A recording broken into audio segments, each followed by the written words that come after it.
আমাদের পাশের প্রতিবেশী নামে কলঙ্ক। ওরা আজ দাঙ্গা অলরেডি লাগিয়ে দিয়েছে। আপনি কি মনে করছেন ওটা তার কাটার ওপারে থাকবে? বাতাস এই দেশে আসলো বলে। এজন্য গোবিন্দ পরামানিক অলরেডি কাল পরশুদিন জানিয়েছে, হে পৃথিবীর হিন্দুরা, এই মাতাল লোকটাকে থামান, কারণ ও যা করছে এটা বিবেক বহির্ভূত কাজ। আমি আমার জায়গায় থাকবো, আমার সম্পদ নিয়ে, আমার জীবন ইজ্জত আবরু নিয়ে আমি না, ও সব এখন দখল করার চেষ্টায় আছে। আমাদের বাপ দাদা মুসলমান যারা, তারা হাজার হাজার বিঘা জমি জায়গা ওয়াকফ করে দিয়েছিল মসজিদ, মাদ্রাসা, খানকা, গোরস্থান, ঈদগার জন্য। অথচ এখন অবৈধ একটা আইন পাশ করে সব দখল করে নিচ্ছে। আর এমন শয়তানের শয়তান খালি মাটির নিচে মন্দির পায়। পৃথিবীর মানুষ মাটির নিচে পায় তেল, গ্যাস, সোনা, রূপা, আর ও কি পায়? খালি মন্দির পায়। তাও যেখানে সেখানে না, শুধু মসজিদের নিচে মন্দির পায়। এখন যদি বাংলাদেশে আমরা আওয়াজ তুলি যে ঢাকার স্বামীবাগের ইসকন মন্দির, এটা 1000 বছর আগে মসজিদ ছিল, এটা ভেঙে ফেলা হবে, মানবেন? আর আমরা করবো না, কারণ আমাদের এই ধর্মে এরকম বাড়াবাড়ি, জোর জবরদস্তি, এ দাঙ্গা এগুলো আছে। লা ইকরাহা ফিদ, ধর্মে কোনো বাড়াবাড়ি নেই, যার ধর্ম সে পালন করবে। এই দেশেই তো এই জন্য পৃথিবীতে আমাদের দেশটা আজ মানে উজ্জ্বল দৃষ্টান্ত হয়ে আছে। এই 54 বছরে আমরা আরো উপরে থাকতাম যদি প্রতিবেশী না থাকতো। এই শয়তানরা আমাদের উঠতেই দেয়নি, খালি মিথ্যা ছড়িয়েছে। মাইক্রোসফট রিপোর্ট দিয়েছে তামাম দুনিয়ার 257টা দেশ নিয়ে, যে পৃথিবীতে সবচাইতে বেশি মিথ্যা তথ্য পরিবেশন করে ইন্ডিয়া। ওরা আল্লাহর একটা একটা করে ঘর সব ভেঙে ফেললো। কতগুলো ঘর ভেঙেছে দেখেছেন? আজকেও একটা ঘর ভেঙেছে। আমার মনে হয় আমার নিজের ঘর ভাঙলেও আমাদের মুসলমানের কাছে এত কষ্ট লাগতো না, আল্লাহর ঘর ভাঙলে আমাদের যত কষ্ট লাগছে। এই লোকটা বিবেক বহির্ভূত কাজ করছে।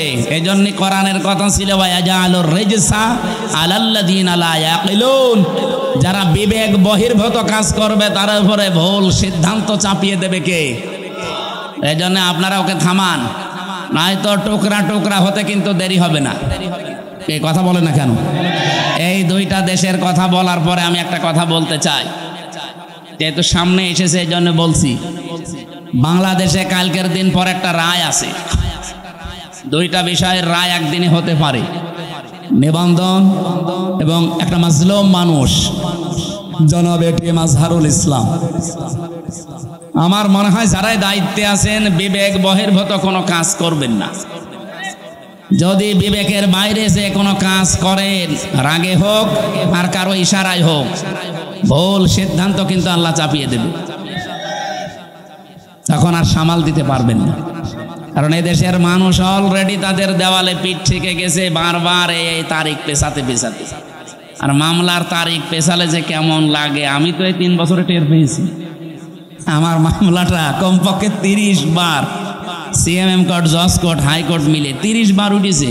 যেদিন ওঠে মনে করলাম যাক আজকে বের হতে পারবো। ও আল্লাহ, বিকালবেলা সংবাদ আসেছে না, হয়নি, আবার 1-1.5 মাস পেছিয়েছে। এই সময় যে কি কষ্ট লাগে, যারা জেলে থাকে তারা ছাড়া এ ওয়াজ করে বোঝানো যাবে না। অত কয়বার ঘোলার এলে লোকটাকে বারবার ঘোরাচ্ছে, এমনকি 6 তারিখে ডেট দিয়ে এখন আবার ফের 8 তারিখে। আমার মনে হচ্ছে এরা যদি বিবেক বহির্ভূত কাজ এবার করে না, এবার সামাল এরা দিতে পারবে না। আমার কথা আমি সবাইকে জানাচ্ছি, আগামী 8 তারিখে কালকের দিন পর আমরা চাই এই মাজলুম মানুষটাকে নিঃশর্তভাবে খালাস করে দেওয়া। এই মাজলুম মানুষটা বেকার 13 বছর জেলে আছে। যে সমস্ত সাক্ষী, এগুলো পৃথিবীর 8ম আশ্চর্য বিষয়। 6.5 কিলোমিটার দূর থেকে নাকি সাক্ষী, 3 কিলোমিটার, এবার 2.5 কিলোমিটার। ওর চোখে কি শকুনের চোখ লাগানো ছিল, তাও তো সম্ভব না। এই জন্যে বাঙালিকে আর হাইকোর্ট দেখাবেন না, বিবেক বহির্ভূত কোনো কাজ যেন এদেশে আর না হয়। আমি 318 পৃষ্ঠা পড়লাম এই 3 দিনে। এই যে নারী কমিশন যেটা জমা দিয়েছে, এর ভেতরে প্রায় কোরআনের 13টা আয়াতের ওরা ভুল ধরেছে। আরে 13টা আয়াত কেন, 13টা অক্ষরও তো বাদ দেওয়া কোরআন থেকে সম্ভব না। এই কথা বলেন না কেন?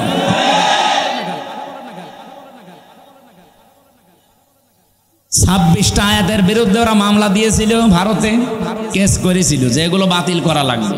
আর এরা অলরেডি 13টা আয়াতে হাত দিয়েছে। এদের পেছনে কোনো রাঘব বোয়াল আছে? অথবা এরা মানসিক বিকারগ্রস্ত, মেয়াদ উত্তীর্ণ গাঁজা খেয়ে ফেলিস।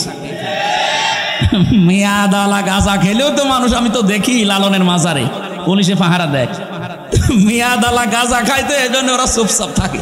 আর এরা মেয়াদ উত্তীর্ণ গাঁজা খেয়েছে, এই জন্য এমন এমন কথা দিয়েছে। এ মানে পড়ার পরে আমার আশ্চর্য লাগছে, এরা কি বাইরে থাকার মতো সুস্থ মানুষ? এটা তো পাবনায় পাঠানো দরকার। ওরা লিখেছে যে স্বামী স্ত্রীর যে মিলন, এই মিলনে যদি স্ত্রী রাজি না থাকে, স্বামী যদি সহবাস করে জোর করে, তাহলে তার বিরুদ্ধে ধর্ষণের মামলা দেওয়া হবে। ধর্ষণের মামলা যদি দেয়, রায় হবে কি? ফাঁসি। কথা বলছেন এখানে যে একজন বিচারপতি আন্দাজে ফাঁসি দেবে, সাক্ষী লাগবে না। আর স্বামী স্ত্রীর বিষয়টা তারা দুইজন ছাড়া কেউ জানে। এখন ওখানে তো আমার মনে হয় ইউটিউবারদের দিয়ে রাখা লাগবে, যে দেখ এরা কি খেয়ে কথা বলে আমি বুঝি না। অথচ এটা পড়া কোরআন শরীফের একেবারে একেবারে মানে টাটকা বিরোধী কথা। সূরা নূরে কি নেশার ভেতরে আছে স্বামী স্ত্রীর যে ব্যবহারের নিয়ম নীতি, যেসব পোড়া তারা পাল্টাতে চায়। 2 নম্বরে তারা লিখেছে যে দেহ আমার, সিদ্ধান্ত আমার। এটা কোরআনে কারিমের প্রায় 8টা আয়াতের বিরুদ্ধে। আমি নিজে যতটুকু পড়েছি, আলা লাহুল খালকু ওয়াল আমরু ইনিল হুকমু ইল্লা লিল্লাহ, এরকম 8টা আয়াত সরাসরি কোরআনের বিরুদ্ধে ওরা কলম ধরেছে।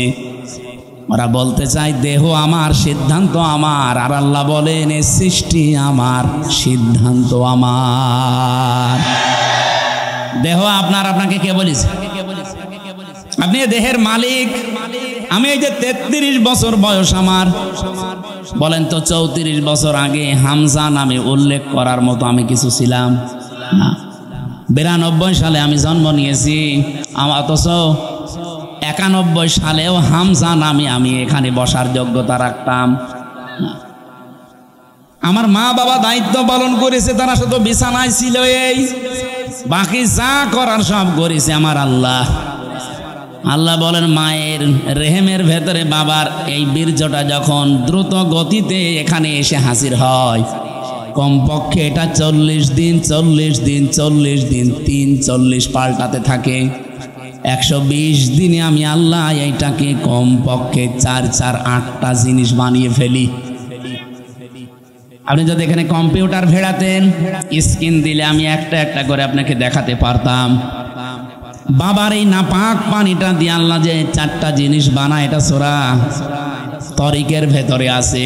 ফালিয়ানজুরিল ইনসানু মিম্মা খুলিকা মিম্মা দাফিকি ইয়াখরুজু মিন বাইনিস সুলবি ওয়াত তারাইব। এক একটা শব্দ যদি ভেঙে ভেঙে আপনি অর্থ করেন, দেখবেন সুলবন 1 বচন দিয়েছেন, তারাইব দিয়েছেন বহু বচন। আমি এটা বাইবেল, কোরআন এবং সায়েন্স, ডক্টর মরিস বোকাইলের লেখা এ আয়াতের তাফসির পড়তে গিয়ে উনি খুব সুন্দর করে বিজ্ঞানের ব্যাখ্যা দিয়েছেন। পড়ার পরে আমার মনে হচ্ছিল এতদিন আমি যেভাবে পড়েছিলাম, এটা পড়িয়ে কোরআন শরীফ একেবারে হাতে কলমে জিবরাইল আমারে শেখাচ্ছে। বাবার এই নাপাক পানিটা যখন যেতে থাকে, বিজ্ঞান এখন দেখাচ্ছে কম্পিউটার দিয়ে কমপক্ষে 40,000 হামজা তৈরি হওয়ার ক্ষমতা রাখে 1 ফোঁটা বীর্য। মায়ের জরায়ুর যে দেওয়াল আছে, এখানে ধাক্কা লেগে হয়তো অনেকে পড়ে যায়, যেতে পারে না ওই রেহেম পর্যন্ত। হয়তো কারো 1টা যায়, 2টা যায়, 5টা যায়। এই পৃথিবীতে 13টা পর্যন্ত সন্তান জন্ম দিয়েছে এক মহিলা ক্যালিফোর্নিয়ায়। এর উপরে আর কেউ পারে নাই। বলেন তো 40,000 মানুষ একটা ফোঁটার ভেতরে আমার আল্লাহ লুকিয়ে রেখেছে। যদি মায়ের পেটে জায়গা থাকতো, আমার আল্লাহ 40,000 সন্তানই ওখান থেকে বের করত। আমি ওই দিন থেকে যে প্রতিযোগিতা আরম্ভ করেছি, আমাকে কেউ হারাতে পারে নাই। আমার নিজেরই ভাই বোন, কিন্তু 40,000-এর ভেতরে মাত্র আমি হামজা একা বেঁচেছিলাম। বাকি 39,999 জন সব ওই দেওয়ালের সাথে ধাক্কা লেগে মরে গেছে। আল্লাহ পাক ওখানে আমাকে নিয়ে প্রথম 40 দিনে সুম্মা খালাকনান নুতফাতান আলাকাতান ফাখালাকনাল আলাকাতা মুদগাতান ফাখালাকনাল মুদগাতা ইযামা ইলা আখিরি আয়াত।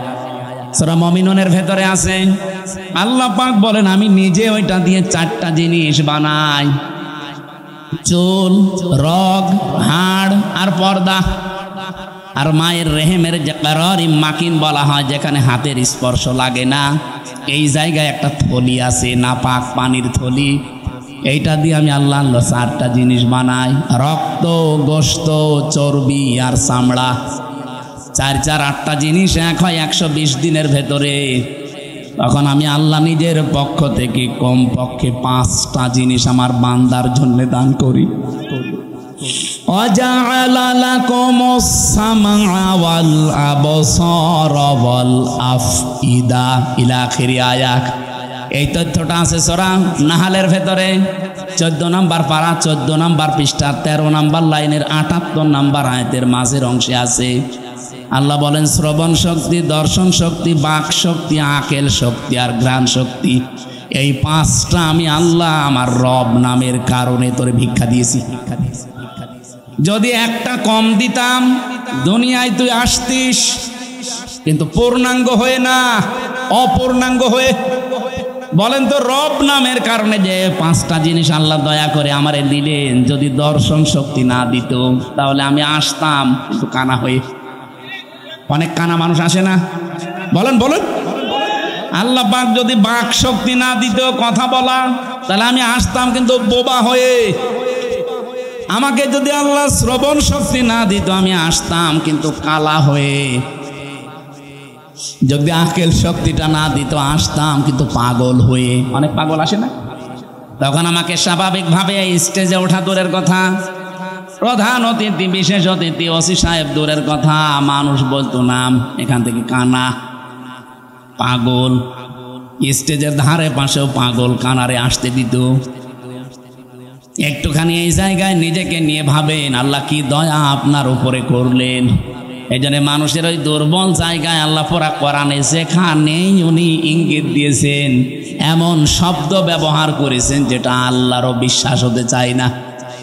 সূরা বাকারার 27 নম্বর আয়াতে দেখবেন, 28 নম্বর আয়াত আল্লাহ রাব্বুল আলামিন বলেন কাইফা তাকফুরুনা বিল্লাহি ওয়া কুনতুম আমওয়াতান ফাআহইয়াকুম সুম্মা ইউমীতুকুম সুম্মা ইউহয়ীকুম সুম্মা ইলাইহি তুরজাউন। মানুষ আমার সাথে নাফরমানি করে কি করে? আমার বিধান মানতে চায় না, ও এত সাহস পায় কি করে? এই জন্য আল্লাহ শব্দ শুরু করার আগে কাইফা দিয়েছেন। এখানে যারা আরবি গ্রামার বোঝেন, যারা বালাগাত মানতে পড়ায়, ওদের জিজ্ঞাসা করেন কাইফা শব্দটা কমপক্ষে 29টা অর্থে ব্যবহার হয়। আমি সামারাইজ করে 19টা অর্থে পেয়েছি। এর ভেতরে 13 নম্বর একটা কায়দা বালাগাত মান থেকে আছে। কাইফা শব্দ সেন্টেন্সের আগে ব্যবহার করা হয় এই জন্যে যেটা আল্লাহরও বিশ্বাস হতে চায় না। আল্লাহ বলেন কাইফা তাকফুরুনা বিল্লাহ, মানুষ আমার সাথে নাফরমানি করে, কুফরি করে, আমার বিধান মানতে চায় না। কেমন করে? অথচ মৃত ছিল, ওকে আমি জীবন দিয়েছি। আল্লাহরও বিশ্বাস হচ্ছে না যে লোকটা আমার সাথে কুফরি করতে পারে, এখানে শব্দ দিয়েছেন কাইফা। এজন্য মানুষ আমরা যখন কুফরি করি, আল্লাহর নিয়ামতের শুকরিয়া আদায় না করে নাফরমানি করি, তখন আল্লাহ আশ্চর্য হয়ে থাকে যে কি এও আমার সাথে নাফরমানি করতে পারে, অথচ কি ছিল? মৃত ছিল। বলেন বলেন। ওখান থেকে আমি আল্লাহ 6 মাসের পরে ওরে জীবন দিলাম। বিজ্ঞান এখন দেখাচ্ছে মানুষের মায়ের পেটে 6 মাসের আগে পর্যন্ত কিন্তু জীবন দেওয়া হয় না। এর আগে বিভিন্ন স্ট্রাকচার তৈরি করা হয়। 360টা হাড় দিয়েছেন আল্লাহ, জোড়া দিয়েছেন, 9768 প্রকার চামড়া দিয়েছেন শরীরে। এক এক জায়গার চামড়ার গুণাগুণ এক এক রকম। কমপক্ষে আপনার বিভিন্ন জায়গায় যে চামড়াগুলো আছে, চামড়ার সাথে এমন কিছু সেট করা আছে, এই যে শুধু এই চামড়া টুকুতে 153টা রগ দেওয়া আছে, রেখা। পৃথিবীর আজ পর্যন্ত কোনো মানুষের এই জায়গাটা একজন আর একজনের সাথে মেলে নাই, কিয়ামতের আগে মিলবেও না। 153টা রেখা যদি কেটেও যায়, আপনার দেখবেন ঠিক হয়ে যাবে। আমার এই জায়গাটাই ছোটবেলা একবার কাজ ঢুকে নষ্ট হয়ে গিয়েছিল, আমি পরে সাপ নিয়ে দেখেছিলাম যে না ঠিক হচ্ছে না, কিছুদিন পরে দেখি আগেরটায় আবার ফিরে গেছে। তাহলে এইটা কিয়ামতের আগ পর্যন্ত আমার সাথে 153টা রেখার কারো মিলছে না, মিলবেও না। এর পেছনে একটা শক্তি কাজ করছে, তিনি কে? শুধুমাত্র জহব্বা বানিয়েছেন আল্লাহ। এই যে জহব্বা বলা হয় জিবা, বিজ্ঞান এখন এই জহব্বা নিয়ে গবেষণা করে জানিয়েছে এর ভেতরে কমপক্ষে 2 কোটি আস্বাদন স্তর আছে, স্বাদ নেওয়ার স্তর আছে। এই পৃথিবীতে যত বড় রেস্টুরেন্ট হোক, রেস্তোরাঁ হোক, হোটেল হোক, 2 কোটি খাবার রান্না হওয়ার কোনো হোটেল আপনি পেয়েছেন? হ্যাঁ, আমি এই বয়সে আমার মনে হয় কতগুলো দেশ আমি ঘুরে আসলাম, পৃথিবীর কোনো উন্নত দেশেও এত প্রকার খাবার আমি পাইনি। সর্বোচ্চ খাবার পেয়েছি 180 প্রকার। এই যে গাজীপুরের কাপাসে একটা হোটেল আছে নিরিবিলি, তোতামিয়া, ও খাবার রান্না করে 180 প্রকার পর্যন্ত খাবার ওর হোটেলে আমি পেয়েছি। একটা মাহফিল দিয়েছি, বললাম খাবার দেন তো কি কি আছে দেখি। এটা কি? কাঁঠালের পাতা ভর্তা। কাঁঠালের পাতা ভর্তা বলে, এও একটা তরকারি। আর এইটা বাঁশের পাতা ভর্তা, মানে সারা দুনিয়া কুড়িয়ে মাত্র 180 প্রকার। আর আমার জহব্বার ভেতরে আল্লাহ স্বাদ নেওয়ার স্তর দিয়েছেন কত? 2 কোটি। কিয়ামত পর্যন্ত দিলেও তো এই স্বাদের স্তর শেষ হবে না। এই স্তরটা আল্লাহ দেয় কখন? বিজ্ঞান এখন জানাচ্ছে কমপক্ষে যখন 6 মাস হয়ে যায়, 6 মাসের পরে তখন আপনার ভেতরে আল্লাহর রুহু দেয়। এটা আল্লাহর সিদ্ধান্ত। রুহু কি? আল্লাহর হুকুম বা সিদ্ধান্ত। ওরা যে বলছে সিদ্ধান্ত আমার, দেহ আমার, আরে ভাই দেহ আপনার না, সিদ্ধান্ত আপনার না। এ দেহ বানিয়েছে ওই যে শুরু থেকে কে বলেন তো? আরো জোরে বলেন। মা বাবার কি দায়িত্ব ছিল? সূরা ওয়াকিয়ার ভেতরে আছে, ওরা শুধু বিছানায় ছিল, এই শেষ। বাকি যা করছে ওখান থেকে, সেই বীর্য থেকে হামজা পর্যন্ত কে? 6 মাস পরে যখন ক্ষুধার উদ্রেক দেখা দেয়, আল্লাহ পাক তখন নিজে খাবার সরবরাহ করার জন্য, তার যে রাজ্জাক নামটা আছে, ওই রাজ্জাক নামের কারণে দুনিয়ার কোনো খাবার দিলে তো আপনি হজম করতে পারবেন না, কারণ আপনার দাঁত নেই। আছে আছে আছে। এই জন্য মায়ের মাসিক অসুখ বন্ধ করে দিয়ে ওই না পাক রক্তটা আল্লাহ মুখ দিয়ে দেয় না, নাভির ভেতর দিয়ে পাস করে আমাকে বাঁচিয়ে রাখে। নবীজি বলেন আল্লাহ মুখ দিয়ে না দিয়ে নাভি দিয়ে দিয়েছে কেন জানো? পৃথিবীতে আল্লাহর বান্দারা এসে যেন এই মুখ দিয়ে কোনো নাপাক জিনিস ভেতরে না দেয়। অথচ আমরা আল্লাহর এমন বান্দা যে আল্লাহ মায়ের পেটের ভেতরে মুখটা পবিত্র রেখে দিয়েছে, নাপাক রক্ত মুখ দিয়ে দেয়নি, নাভি দিয়ে দিয়েছে। অথচ এসে এখানে কত মানুষ এই মুখে নাপাক জিনিস দেয়। বলেন তো, সুদের টাকা আর ঘুষের টাকা এটা পাক না নাপাক? এখানে কত মানুষ বসে আছে, টাকা ছেড়ে রাখে আর টাকা আসে। এটা কি বলে না? এটার আর একটা নাম আছে। বলেন তো, এই যে 1000 টাকা যারা ছেড়ে দিয়েছেন, মাসে মাসে 100 টাকা 200 টাকা করে বেশি দেয়, এই কাজে যারা আছেন এই টাকাটা পান, এটা কি নাপাক? নাপাক। যারা এগুলো করছেন তাদের ছেড়ে দেওয়া লাগবে, নয়তো আপনি নবীর হাদিস অনুযায়ী মায়ের সাথে জিনা করছেন। কারা কারা এই কাজে আছেন হাত তোলেন তো। এই এলাকা তো ভালো মনে হচ্ছে, আলহামদুলিল্লাহ। তাহলে তো ওসি সাহেবের কাছে অনেক নালিশ যায় না মনে হয়, এলাকা অনেক ভালো, একটা লোকও নেই। যারা এই যে নাপাক জিনিসগুলোর ভেতরে অন্যতম আর একটা এলাকায় চলে কিনা আমি জানি না, বিড়ি আছে, এটা ছেড়ে দেবে, এটা বদ অভ্যাস। ওটা খেলে মুখ পর্যন্ত আমার মনে হয় গন্ধ হয়ে যায়। যারা খায় তারা তো টের পায় না, যারা পাশে দাঁড়ায় তারা টের পায়। আপনি একটু চিন্তা করেন না, আপনার এই নাভির ভেতর দিয়ে আল্লাহ পাস করে আপনাকে বাঁচিয়েছে, কেন মুখ দিয়ে ওটা দিতে পারতো না? আল্লাহ জানে যে আমার বান্দা এই নাপাক জিনিস আমি মুখ দিয়ে দিলে এই মুখটা নাপাক করে ফেলবে। আমি চাই এটা পবিত্র থাক দুনিয়ায়, যে আমি আল্লাহর পবিত্র নাম যেন উচ্চারণ করে। সুবহানাল্লাহ বলতে পারেন নাই? 6 মাসের পরে যখন রুহু এসে গেছে, খাবারের উদ্রেক দেখা দেয়। আল্লাহ পাক বলেন খাবার তো এভাবে চলতে থাকে, আস্তে আস্তে আমি আল্লাহ নিজে তখন আকৃতি বানাই।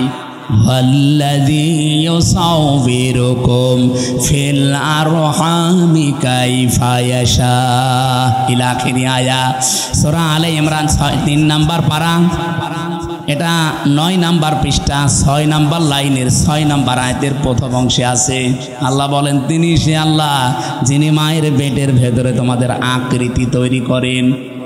তোমার যে আকার আকৃতি এটা পৃথিবীর কেউ বানায়নি, এটা আমার আল্লাহর নিজের সিদ্ধান্তে তৈরি হয়েছে। এই জন্য পৃথিবীর যত সৃষ্টি সবচাইতে সুন্দর সৃষ্টি মানুষ। কথা বলে লাকাদ খালাকনাল ইনসানা ফি আহসানি তাকওয়িম, পৃথিবীতে সবচাইতে সুন্দর করে আল্লাহ বানিয়েছে মানুষের এই চেহারাকে। এত সুন্দর আর পৃথিবীর কোন সৃষ্টির ভেতরে আপনি পাবেন না। কিন্তু এই সুন্দর চেহারার মানুষগুলো যখন নিচে নামতে থাকে, সুম্মা রাদাদনাহু আসফালা সাফিলিন, এরা এত নিচে নামে যে পশু পাখি পর্যন্ত এত নিচে নামে না। এই বাংলাদেশে নিচে নামে নাই। আসিয়ার মতো 7 বছরের মেয়েকেও যারা ধর্ষণ করতে ছাড়ে না, ওরা কি মানুষ না জানোয়ার? জানোয়ার বললেও ভুল হবে, কারণ জানোয়ারও অত নিচে নামে না।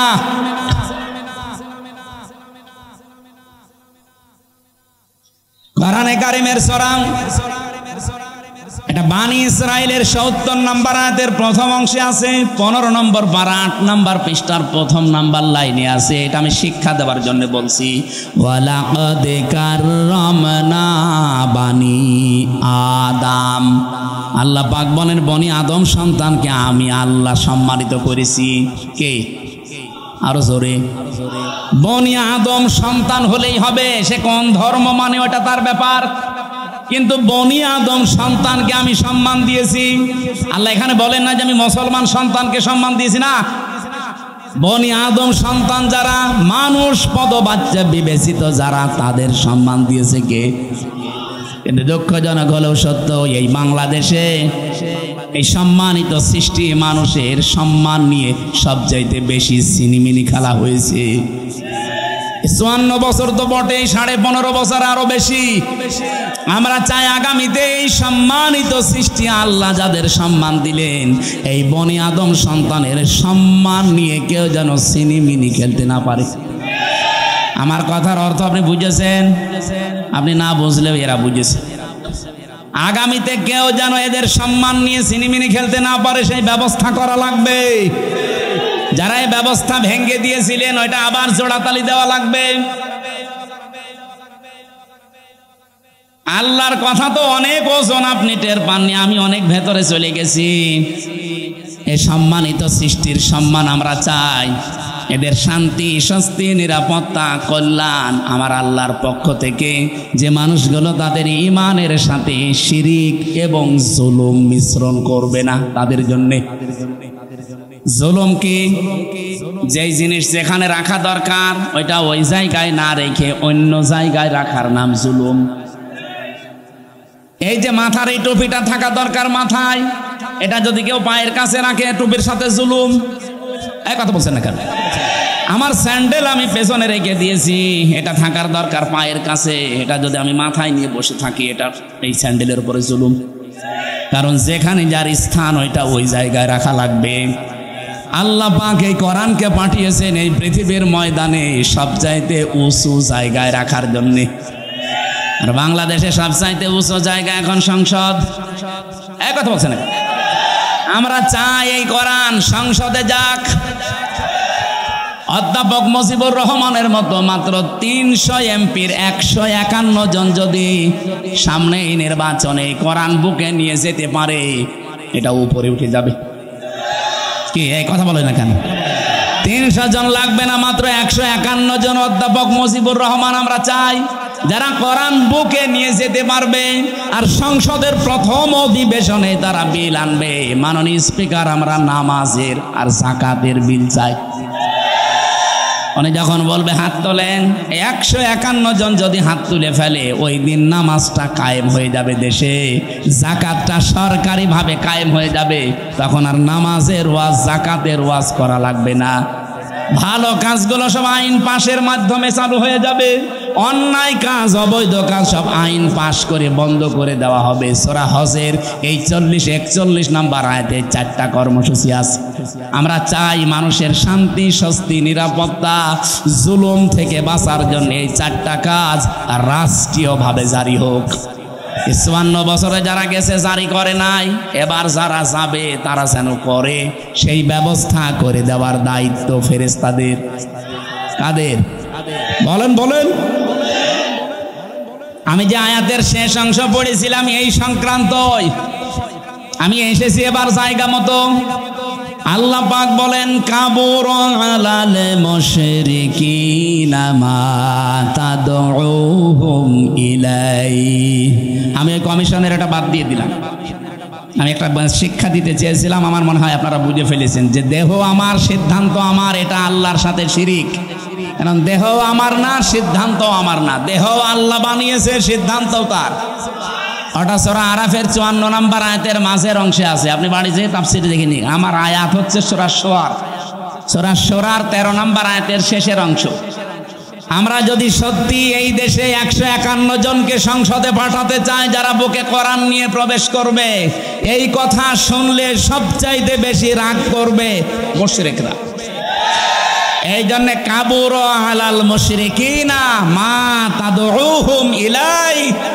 হে নবী, আপনি যেদিকে ডাকতেছেন মানুষকে, যান আকিমুদ্দিন, যেটা অধ্যাপক সাহেব পড়ছিলেন, নামাজের মতো, রোজার মতো, যাকাত দেওয়ার মতোই ফরজ হচ্ছে আল্লাহর এই জমিনে আল্লাহর বিধানটা কায়েম করা। এই পৃথিবীতে যত নবী আল্লাহ পাঠিয়েছেন, শুধু 2 জন নবী বাদ দিয়ে প্রত্যেক নবীর উপরে তাদের আসল মিশন আর ভিশন ছিল এইটা, আনাকিমুদ্দিন ওয়ালা তাতাফাররাকু ফি। দিন কায়েম করো, কোনো ফতোয়াবাজি করবা না। এই বাংলাদেশে এরকম একটা পরিবেশ তৈরি হচ্ছে, দল মত জাতি বর্ণ ধর্ম নির্বিশেষে সবাই গোবিন্দ পরামানিকের মতো মানুষ বলছে এই দেশে ইসলাম কায়েম হলে আমরা সব চাইতে নিরাপদে থাকতে পারবো। আর আপনি কি বলছেন? কি সে একটা হিন্দু মানুষ যদি কথা বলতে পারে? গাইবান্ধায় হিন্দু এক পুরোহিত, আপনারা দেখেছেন, আমিরে জামাতের আগে বক্তব্য দেওয়ার সময় বলেছে এই দেশে যদি ইসলাম যায় ক্ষমতায়, এদেশের অন্যান্য ধর্মের মানুষেরা সবচাইতে বেশি নিরাপত্তায় থাকতে পারবে। তারা অলরেডি এখন বুঝে ফেলছে। এই জন্য আমাদের জীবনের সব ফরজের বড় ফরজ এইটা হাতে নেওয়া দরকার। দিন যতদিন কায়েম না হবে ততদিন আমাদের স্বস্তি নেই। এটা কারো কাছে যদি রাজনীতি মনে হয়, হ্যাঁ এটাই আমাদের রাজনীতি। এটা যদি কারো কাছে মনে হয় যে এটা ধর্ম ব্যবসা, হ্যাঁ এটাই আমার ধর্ম ব্যবসা। কারো কাছে যদি মনে হয় এটা দুনিয়ার কাজ, হ্যাঁ এটাই আমার দুনিয়ার কাজ। কারণ আমার এই কাজ দিয়ে আমি আখেরাত তৈরি করতে চাই। আমি একা না, আমার চাইতে বড় বড় যারা, আপনি তাকান, শারা লাকুম মিনাদ্দিন মা ওয়াসা বিহি। ওয়াসা মানে কি? শক্তিশালী উপদেশ। আল্লাহ বলেন শারা লাকুম মিনাদ্দিন, আমি নির্ধারিত করে দিয়েছি, নির্দিষ্ট করে দিয়েছি, নির্ধারণ করে দিয়েছি তোমাদের জন্য আমার দিনকে, মা ওয়াসা বিহি। শুধুমাত্র এতটুকু বলে আল্লাহ শেষ করে দেননি। আল্লাহ বলেন আমি শক্তিশালী উপদেশ দিয়েছি নূহকে। হে নবী, আপনাকে দিলাম যেমন মুসাকে, ঈসাকে, ইব্রাহিমকে একই নির্দেশ দিয়েছিলাম। আমি আয়াতের তাফসীর পড়তে গিয়ে দেখেছি এই পৃথিবীতে যত নবীকে আল্লাহ পাঠিয়েছিলেন, এক একজন নবীর শরীয়ত ছিল আলাদা আলাদা, কিন্তু দিন ছিল এক। আমার কথা বোঝেন? পৃথিবীর যত নবীকে আল্লাহ পাঠালেন প্রত্যেকটি নবীর দিন ছিল এক, কিন্তু শরীয়ত আলাদা আলাদা। এটা বোঝাতে গিয়ে আমি তাফসীর একটা উদাহরণ পেয়েছি। এই এদিকে তাকান। একজন বাড়িওয়ালা 5 জন কর্মচারী রেখেছে, এক একটা কর্মচারীর কাজ আলাদা আলাদা। মালিক কয়জন? আর জোরে। কিন্তু কাজ যাদেরকে 5টা কর্মচারী আলাদা আলাদা দিয়েছে, প্রত্যেকটা অর্ডারের উপরে মালিকের যেহেতু হুকুম আছে, প্রত্যেকটা হুকুমের দাম আছে না নেই? তারা তো প্রত্যেকেই মালিকের কর্মচারী, কাজ এক একজনকে এক একটা ভাগ করে দিয়েছে। কেউ বাজার করবে, কেউ বাড়ি ঘর ঝাড়ু দেবে, কেউ দারোয়ানিতে করবে। আল্লাহ পাক বলেন আমি মালিক, আমি দিন একটাই পাঠিয়েছি, কিন্তু এক এক নবীর শরীয়তে জীবন বিধানের ভেতরে আলাদা আলাদা নিয়ম দিয়েছিলাম। আমাদের নবী মুহাম্মদ রাসূলুল্লাহকে আল্লাহ যে শরীয়ত দিয়েছেন, আদমকে সে শরীয়ত দেয়নি। হযরত ঈসাকে যে শরীয়ত দিয়েছে, মুসাকে সেটা দেয়নি। কিন্তু লক্ষণীয় বিষয় একটা, যত নবী এসেছে দিন সবার কিন্তু এক ছিল, আর সবাইকে আল্লাহ নির্দেশ দিয়েছে আনাকিমুদ্দিন, দিন কায়েম করো।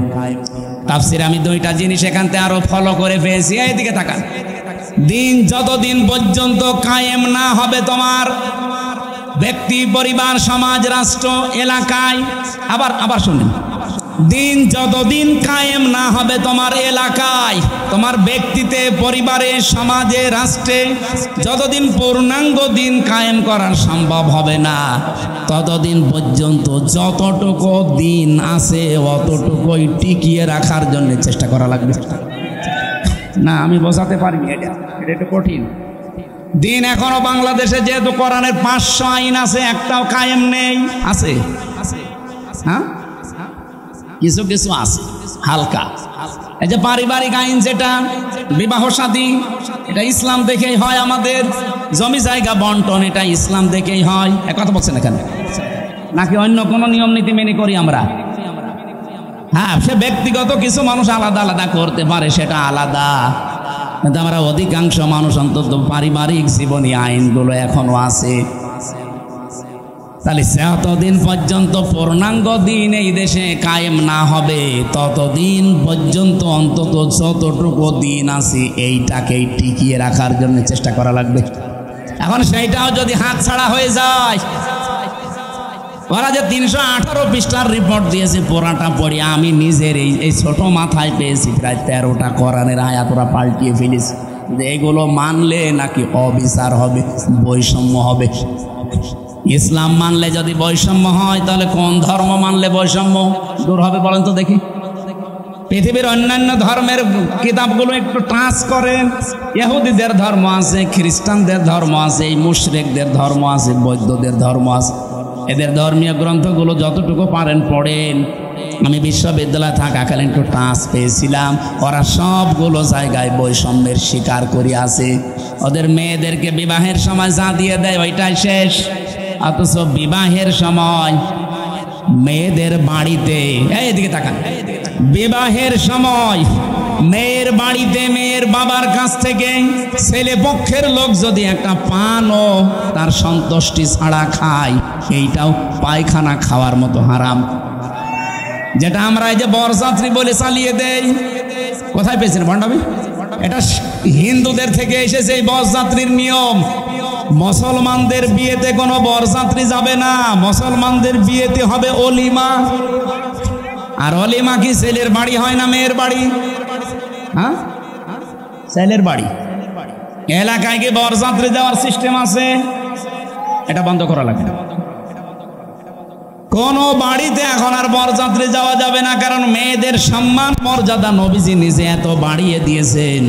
বিশ্বনবী যতগুলো বিয়ে করেছিলেন তার 4টা মেয়ে তিনি বিয়ে দিয়েছেন, একটাকেও তিনি বরযাত্রী খাওয়াননি। উনি করেছেন নিজে অলিমা, জামাইদেরকেও করিয়েছেন অলিমা। আজকে থেকে তওবা করেন, আমরা বরযাত্রীর দাওয়াত পেলে আর যাব।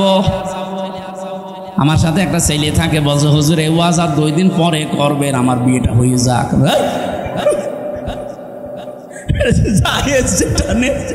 জায়েজ নেই তো জায়েজ নেই, ওইটা আমি জায়েজ করবো মানে আজকে থেকে হারাম। এতদিন নাই না জেনে খেয়েছি, এখন আমরা আর খাবো? বরযাত্রী যাবেন? অলিমা করেন, আমি রাজি আছি, দরকার হয় 5 দিন ধরে খাওয়ান, অসুবিধা নেই। সম্মানিত মা বোনেরা, আপনাদের এই জায়গায় নারী কমিশন হাত দিয়েছে। কত সম্মান আল্লাহ কোরআনে কারিমে নবীজির হাদিসে সূক্ষ্ম ভাবে আল্লাহ দিয়েছেন। যদি আপনার নিজের সম্মান আপনি বুঝতেন, নিজের এই মর্যাদা ফিরে পাওয়ার জন্য আন্দোলন করতেন। আর ওরা কি কমিশন বানিয়েছে, নারীদের আরো ঠকিয়েছে। ওরা বলে যৌনকর্মী যারা তাদেরকে শ্রমিকের মর্যাদা দেওয়া লাগবে। ওরা শ্রমিক হয় কি করে? কালকে তো ঢাকায় তো এসে পুলিশকে বলবে যে ভাই স্যার আমরাও শ্রমিক, আমাদের কম কষ্ট নেই ডাকাতি করতে। কি ডাকাতি করা কষ্ট না? তারাও তো তাদের কাজের স্বীকৃতি চাইবে ইউনূস সাহেবের কাছে যে আমাদেরকেও স্বীকৃতি দেন, আমরাও শ্রমিক, আমাদেরও ঘাম ঝরে। এইটা না করে যদি ওনারা এই যে 1 লক্ষ যৌনকর্মী আছে সারা বাংলাদেশ মিলে, সরকারি জরিপ 1 লক্ষ মানুষকে, ওই মানুষগুলো সরকারি ভাবে যারা টাকা বিভিন্ন জায়গায় ব্যাংকে পড়ে থাকে, ছাতা পড়ে যায়, কেউ জানে না, ওই টাকাগুলো নিয়ে নিন। জাকাতের মাধ্যমে হোক, এককালীন দানের মাধ্যমে হোক, জোর করেই নিন। দরকার টাকা পড়ে থাকবে কেন? কাইলা একুনা দৌলাতাম বাইনাল আগনিয়াই মিনকুম, আল্লাহ বলেন আমি চাই না এক জায়গায় অত সম্পদ টাকা পয়সা জমা হয়ে থাক, এটা ছড়িয়ে যাক, এটা কাজে লাগুক। সুতরাং এই টাকাগুলো আমার মনে হয় রাষ্ট্রীয়ভাবে সব আদায় করে 1 লক্ষ মেয়েদের পুনর্বাসন করা দরকার। কে কথা বলেন না কেন? হয় ওদের 2টা করে গরু কিনে দেন, 5টা ছাগল কিনে দেন, অথবা সেলাই মেশিন কিনে দেন, এমব্রয়ডারি করার জায়গা করে দেন। ওরা নিজেরা হালাল কর্মজীবন তৈরি করে সংসার করে দুনিয়ায় সম্মানের সাথে বেশি থাক। খুব বেশি না, মাত্র 1 লাখ আছে সারা বাংলাদেশ মিলে। গোপনে গোপনে যেগুলো আছে ওগুলো বাদ দিলাম। এই কাজ আপনারা কোন নিয়মে লিখলেন? এটা কোরআনের বিরুদ্ধে আছে, এমনকি মানব অধিকারেরও বিরুদ্ধে। যারা এই যে রাজবাড়ী গোয়ালন্দ ঘাটে যারা কাজ করছে, যশোরে কাজ করছে, নারায়ণগঞ্জে কাজ করছে, এই মানুষগুলো যারা যায় এখানে, এরা কি মানে নিয়ম নীতি মেনে যায়? আপনারা ওসব বুঝবেন না, আপনাদের বলার দরকার নেই। এই কাজগুলো যারা করছেন কিছুদিন পরে দেখবেন এদের HIV এইডস হবে। আপনি তো একটা জাতিকে ধ্বংস করার রাস্তায় নামিয়ে দিচ্ছেন। আমি আরো নিচে নামতে পারতাম, নামলাম না। বাস্তবতা এইটাই, মেয়েদের যে সম্মান ওরা আসলে বোঝে না। ওরা নিজেরা তো আমার মনে হয় মেয়ে না। ওদের 10 জনের চেহারা দেখলাম টিভির পর্দায়, একটাকে আমার মেয়ে মনে হয় না। মেয়েদের তো একটা কাটিং কুটিং থাকে, কোন কাটিং এর মেয়ে লোক? এখানে যারা পুরুষ মানুষ আছে আমার মনে হয়, আমি আওয়াজ দিলাম যে পুরুষ যারা পুরুষ প্যান্ডেলে আসেন, মহিলা যারা মহিলা প্যান্ডেলে যান, আর যারা যে বিড়ি খেয়ে বেড়াচ্ছে ওরা কি? ওরা পুরুষও না মহিলাও না, ওরা কি? হিজড়া। আমার মনে হয় ওই 10 জন যে কমিশনে আছে এগুলো একটা মেয়ে লোকও না, পুরুষও না, ওই হাফ। এই জন্য উল্টা পাল্টা রিপোর্ট দিয়েছে। এদের রিপোর্ট মানা তো দূরের কথা, এ কমিশনই বাংলার মানুষ মানে না। এই কথা বলেন না কেন? ওদের কমিশন যদি মেনে এই বিবেক বহির্ভূত কাজ করা হয়, এমন দাবানল জ্বলবে না। ওরা তো 112টা মেশিন দিয়েও পারছে না, আপনি সারা দুনিয়া এনেও পারবেন না। আমি ইঙ্গিত দিলাম, আশা করি আপনি বুঝেছেন। এরকম কোনো বিবেক বহির্ভূত কাজ এই দেশে আমরা কেউ করব না, সাপোর্টও করব না। তাহলে ভুল সিদ্ধান্ত আল্লাহ নিজে চাপিয়ে দেবে, তখন কন্ট্রোলের বাইরে চলে যাবে। আল্লাহ আমাদের হেফাজত করুন। তা আমরা বলছিলাম দিন যতটুকু আছে এতটুকু টিকিয়ে রাখা লাগবে। এইটাও একটা আনাকিমুদ্দিন, পূর্ণাঙ্গ যতদিন কায়েম না হয়। যেহেতু এই দেশে এখনো অলিমার সিস্টেম নেই, না আছে আছে কিছু কিছু জায়গায়। স্যার আপনি কি অলিমা করেছেন? আমি একজন করি, এ স্যারে অনেক করি, অনেক বর যাত্রীর দান্দায় আছে। আমিও তো ওনার মতো, আমি বেশি মানুষ নেইনি, মাত্র 7-8 জন নিয়েছি। শ্বশুরকে বলেছি দরকার 170 জন খাওয়িয়ে দেবো। এই সময় তো বুঝতাম না। না, আমরা এখন যেহেতু বুঝে ফেলেছি এই সিস্টেম, এখন মেয়ের বাপের ওপরে জুলুম বন্ধ করা লাগবে। এখন থেকে আমার অলিমা শুরু হবে। বরযাত্রী খাওয়া কি জায়েজ নেই। মেয়ের বাবা খাওয়াতে, কোন মেয়ের বাবা এমন পাগল আছে যে আপনার মতো 500 পাগলকে খাওয়াবে? আমি বারবার এই কথা বলছি কেন? আমার মেয়ে 3টা, আমার বাঁচা লাগবে না। না, একটু ট্রেনে করলাম, অন্তত যাদের ছেলে আছে তারা এখন বুঝে মরুক। আমি তো বেঁচে যাব, মেয়ের বাবার অনেক সম্মান। নবীজি বলেন কেউ মেয়ের বাবাকে ছোট চোখে দেখবা না, মেয়ের বাবাকে খারাপ কথাও বলবা না, কারণ আমি নবী মুহাম্মদ রাসূলুল্লাহ নিজে মেয়েদের বাবা। সুবহানাল্লাহ বলতে পারেন না? কোন ঘরে যদি একটা মেয়ে লোক আসে সঙ্গে সঙ্গে 4 জন ফেরেশতা চলে আসে। কোন পরিবারে একটা ছেলে এসেছে সঙ্গে সঙ্গে একটা ফেরেশতা আসবে কোথাও নেই, আর 4 জন রহমতের ফেরেশতা এসে মেয়েটার মাথায় হাত বলিয়ে বলে এটা দুর্বল দেহ থেকে এসেছে, এই মেয়েটাকে যারা আদর ভালোবাসা স্নেহ দেবে, দিন শিখাবে, একাজে খাওয়াবে পড়াবে প্রতিপালন করে সৎ পাত্র দেখে পাত্রস্থ করবে, কিয়ামতের দিন আমি নবী আর ওই মেয়ের গার্জিয়ান এইভাবে পাশাপাশি জান্নাতে থাকবে। কোন ছেলের ব্যাপারে এমন কথা হাদিসে আছে নেই। এই জন্য মেয়ে হলে যারা রাগ করেন মন খারাপ করেন করবেন না ভাই। আমি নিজে সহ যাদের মেয়ে আছে আমরা খুশি হব যে আল্লাহ আমাকে দয়া করে জান্নাতের অধিকারী বানিয়েছেন। বলেন সুবহানাল্লাহ। বিশ্বনবী জানিয়েছেন যার একটা মেয়ে তার একটা জান্নাত, যার 2টা মেয়ে তার 2টা জান্নাত, যার 3টা মেয়ে আল্লাহ তাকে 3টা জান্নাতের অধিকারী বানিয়ে দিয়েছেন। আল্লাহ আমাদের মেয়ে যাদেরকে দিয়েছেন এই মেয়েগুলো যেন জান্নাতে যাওয়ার মাধ্যম হয়। বলেন আমিন। কিন্তু শর্ত কয়টা? প্রথমে তাকে ভালোবাসা লাগবে, 2 নম্বরে তাকে খাবার দাবারের যে ব্যবস্থা, তার পেছনে খরচের যে ব্যবস্থা এটা করা লাগবে, 3 নম্বরে তাকে দিন শেখানো লাগবে এই পরিমাণ যতটুকু করতে পারলে সে চলতে পারে, 4 নম্বরে তাকে সৎ পাত্র দেখে পাত্রস্থ করা লাগবে। এই 4টা কাজ যদি কোনো মেয়ের গার্জিয়ান বাবা হোক বড় ভাই হোক এরা যদি করতে পারে কিয়ামতের দিন নবীজি বলেন আমি নিজে পাশাপাশি তাকে জান্নাতে ডেকে নেব, এবং যেই দিন থেকে মেয়ে ওর বাড়িতে আসবে ওই দিন থেকে কিয়ামত পর্যন্ত আল্লাহর রহমত তার সাথে থাকবে। নবীজি কিন্তু দুনিয়া পর্যন্ত শেষ করেননি যে রহমত শুধু দুনিয়ায় পাবে, ইলা ইয়াউমিল কিয়ামাহ। এই মেয়ে যেই দিন ওর বাড়িতে এসেছে ওই দিন থেকে আল্লাহর রহমতের একটা দৃষ্টি তার উপরে থাকবে, ওই দিন থেকে কিয়ামত পর্যন্ত আল্লাহর দয়া ওই গার্জিয়ানের উপরে থাকবে। আল্লাহ সেই দয়ার ভেতরে আমাদেরকেও শামিল করেন। বলেন আমিন।